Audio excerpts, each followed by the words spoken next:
Oh, tu parles vietnamien? Non. Bonjour.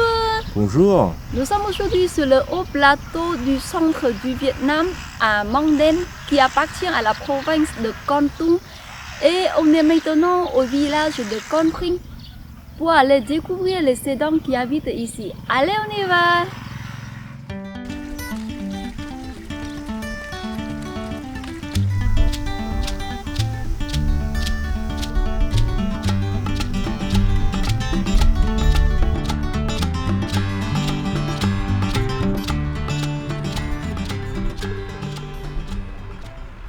Et les Sédans, c'est une des 12 ethnies qui habitent à Kon Tum et ils sont à peu près 200 000 habitants partout dans le Vietnam. Et ce que j'ai appris, c'est qu'aujourd'hui, les Sédans qui habitent dans ce village, qui vivent toujours avec l'agriculture, du coup, ils plantent le riz, ils élèvent les vaches, les buffles, les poulets, les canards. Et aussi, ce qui les apporte le plus d'argent, c'est la plantation des arbres qui serviront à la fabrication de papier après. Et je crois que grâce à ça, les gens ils vivent plutôt assez bien. On voit que les enfants vont à l'école et chaque famille ils ont une ou deux motos pour se déplacer. À đây là nhà em à? Thế bạn này có phải em trai không? Hai bạn này ở đây? Ah, ok. Du coup, en fait, il est tout petit, mais il a déjà 12 ans, le gamin. Ah oui, il a 12 ans, ouais. Ouais, il a 12 ans. 12 ans. Thế học lớp năm nhỉ? À, lớp 6 à? Ouais. Il va déjà à l'école secondaire. Et sa maison, c'est derrière. Et ça, c'est le voisin qui a 3 ans. Mais ce qui est un peu impressionnant, c'est qu'il parle toujours pas bien vietnamien. Même il va à l'école. C'est un peu bizarre.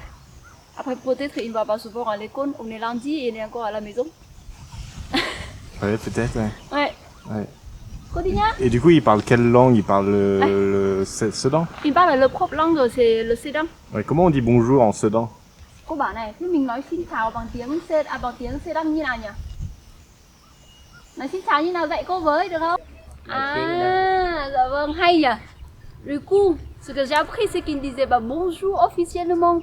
Il demande juste, vous partez où là? Où tu vas?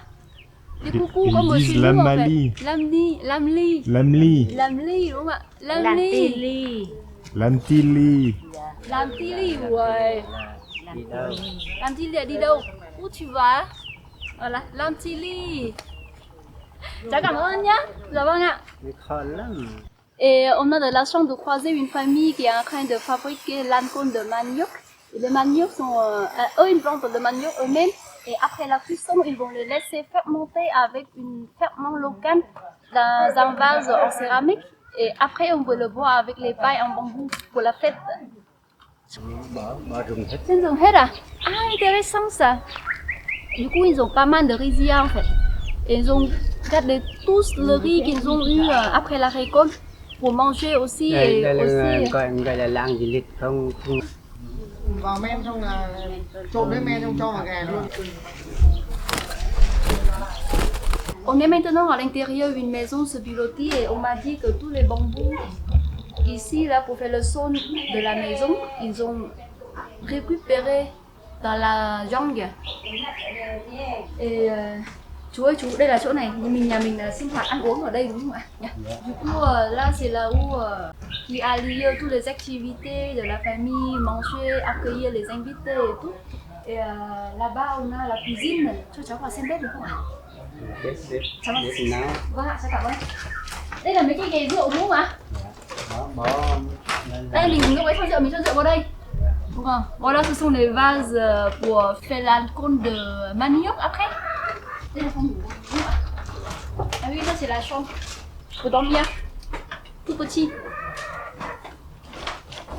Ah, giờ mình mới nấu cơm bếp củi này á? Bếp nấu cơm. Ah, dạ vâng. Ah oui, ils ont encore le foyer comme ça. Du coup, on est maintenant dans la cuisine de la famille et ils ont toujours le foyer avec le bois et tout. Et au-dessus du foyer, on a les étagères et aussi les maïs ou l'haricot séchés comme ça. Tout ça, ils vont les utiliser pour la prochaine récolte. Et vous voyez, ça c'est le ferment pour faire de l'alcool ici en fait. Et on m'a dit que ici, soit on peut en acheter comme ça, s'ils achètent dans un magasin spécial, ou bien il y a les personnes âgées qui savent encore faire le ferment naturel et ils vont dans la jungle pour chercher les racines spéciales pour faire le ferment. Même les jeunes, ils ne savent pas trop maintenant quelles racines ils doivent prendre. Et on trouve partout dans le village les petites cabanes bilotiques comme ça pour le stockage du riz et du maïs. Et tout ça, c'est pour éviter que les animaux viennent les manger et pour les garder au sec. Et la maison communale des Cédans, c'est une maison bilotique, comme vous voyez, comme les autres maisons habitent les Cédans en fait. Mais c'est juste la maison la plus grande du village avec le toit en chaume. Et dans le passé, il n'y a que les hommes qui avaient le droit d'entrer dans cette maison.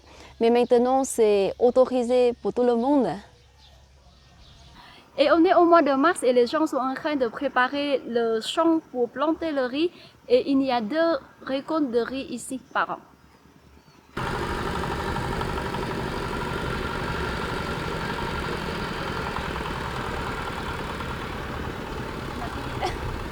Ils ont fini, ouais.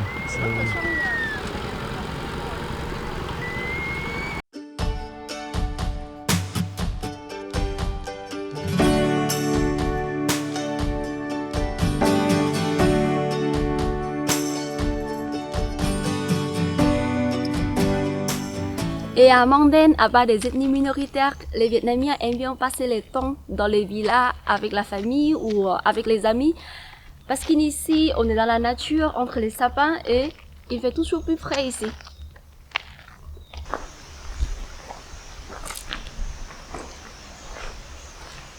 Et à Manden, à part de passer le temps dans les villas ou les homestays pour se reposer, il y a aussi quelques sites à voir.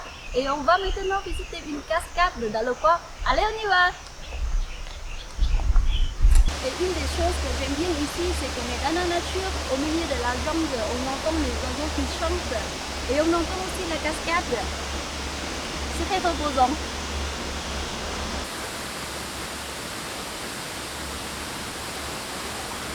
Et après avoir descendu 186 mars, on trouve la petite cascade de Passy ici.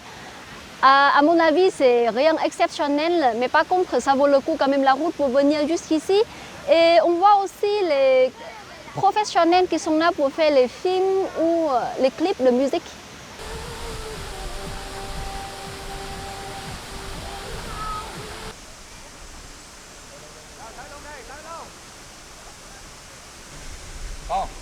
Cho họ dừng lại giữa cầu, cái con bay qua luôn đi đầu luôn. Rồi, hiểu không? Anh nói thẳng đi, nói thẳng đi.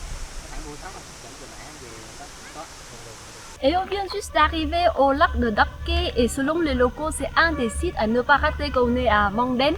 Du coup, on a quand même préparé, on a attendu un truc quand même un peu plus spécial.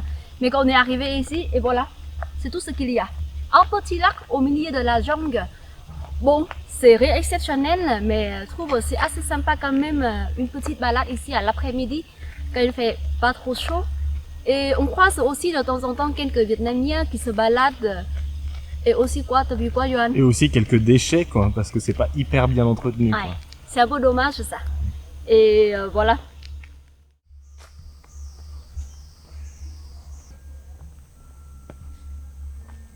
Et voilà, après d'avoir monté plus de 200 marches, on arrive ici à la pagode de Khanh Lom. Et c'est une très grande pagode qui a été construite en 2012, donc c'est encore assez récent. Et voilà, on a passé toute la journée à visiter les sites touristiques à Manden.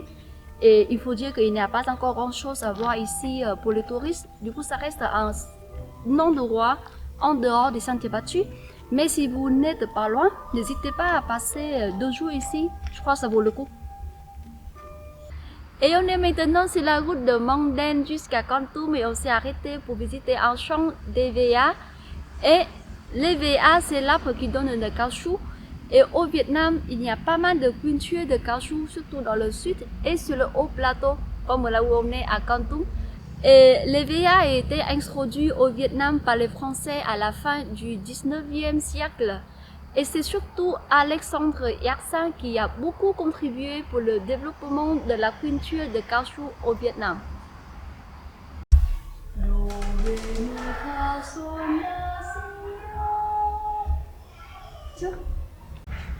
Et voilà, on vient juste d'arriver à Kon Tum et il y a un site à ne pas rater quand on est là, c'est l'église en bois ici. Et cette église a été construite par les Français en 1913. Et ce qui est très spécial de cette église, c'est une église sous-pilotée, comme la maison traditionnelle des ethnies minoritaires ici. Et en fait, à Kon Tum, il n'y a pas grand-chose à voir à part de cette église. Et il y a aussi les villages des ethnies minoritaires alentour. Et c'est ça ce qu'on va faire maintenant. Allez, on y va! Et à l'intérieur de l'église se trouvent aussi les instruments musique traditionnels des ethnies minoritaires. Parce que ça, c'est une église sur le haut plateau. Du coup, tout est adapté pour les locaux ici.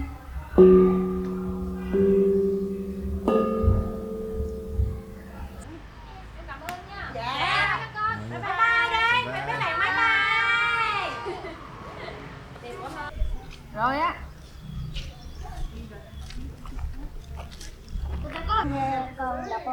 Con đọc đây. Et après 5 minutes de route qu'on arrive ici au village de Kon Klor, et c'est un village des Bana. Et les Bana, c'est une des ethnies minoritaires qui habitent à Kon Tum. Mais par contre, franchement, on est un peu déçus. Parce qu'ici, il n'y a pas grand-chose à part d'une maison communale qui est énorme, mais qui allait aussi un peu abandonnée. Et cette maison a été construite en 2010, du coup, pas très vieille non plus. Mais tu peux montrer un peu l'état là, avec tous les trucs un peu abandonnés ici, c'est vraiment dommage. Et on va voir aussi dans le village s'il y a d'autres choses à voir plus intéressantes.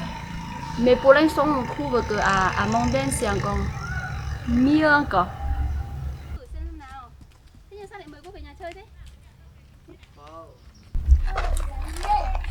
C'est un peu triste quand même le vivre ici. C'est dur. Hein. Không có con gái còn đâu là ba con trai hết à? Dạ. Tại vì đây không đi học thường nó nằm nhà thờ á. À bên nhà thờ giúp à? Et cette maison a été construite avec l'aide de l'église. C'est Cái cùng nhà tôn nhà đây, nhà chị đây này, cũng cái cùng nhà tôn.